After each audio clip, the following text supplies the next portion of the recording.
আজি হৈছে 1 ফেব্ৰুৱাৰী অসমত সলনি হ'ব 8টাকৈ নিয়ম নাজানিলে আপুনি পৰিব ভয়ংকৰ বিপদত বেংক গ্ৰাহকৰ লগতে সলনি হ'ব আন 8টাকৈ নিয়ম কি নিয়ম সলনি হ'ব জানিবলৈ ভিডিঅ'টো এটাকৈ শ্বেয়াৰ কৰি সকলোলৈ চোৱাৰ সুবিধা কৰি দিয়ক হয় আপুনি ঠিককৈ শুনিবলৈ পাইছে আজি হৈছে 1 ফেব্ৰুৱাৰী আজিৰ পৰা দেশত বহুত বাঢ়িছে সামগ্ৰীৰ দাম গুটকাৰ পৰা আৰম্ভ কৰি এলপিজি লৈকে বৃদ্ধি পাইছে দাম আপোনাৰ পকেটত কিমান প্ৰভাৱ পৰিব সবিশেষ জানি লওক আজিৰ পৰা সলনি হৈছে কেইবাবিধ সামগ্ৰীৰ দাম আজি হৈছে 1 ফেব্ৰুৱাৰী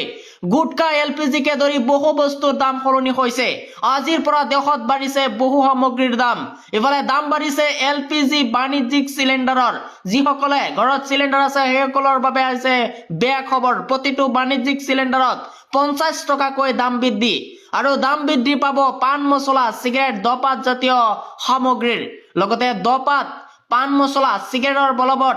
40% জিএসটি বৃদ্ধি কৰা হৈছে ইফালে আজিৰ পৰা ফাস্টেগৰ ক্ষেত্ৰতো সলনি হ'ব নতুন নিয়ম ফাস্টেগক লৈ আহি গৈছে নতুন নিয়ম যিসকলৰ চাৰিচকীয়া বাহন আছে সেইসকলৰ বাবে এক ডাঙৰ খবৰ কাৰণ সৰু বাহনৰ ফাস্টেগত বাধ্যতামূলক নহয় এতিয়াৰ পৰা কেৱাইচি ইফালে ক্ৰেডিট কাৰ্ডৰ নিয়মৰ পৰিৱৰ্তন কাৰ্যকৰী কৰা হ'ব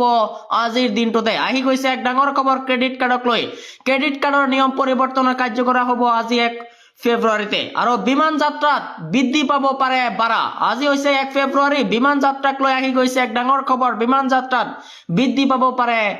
বাৰা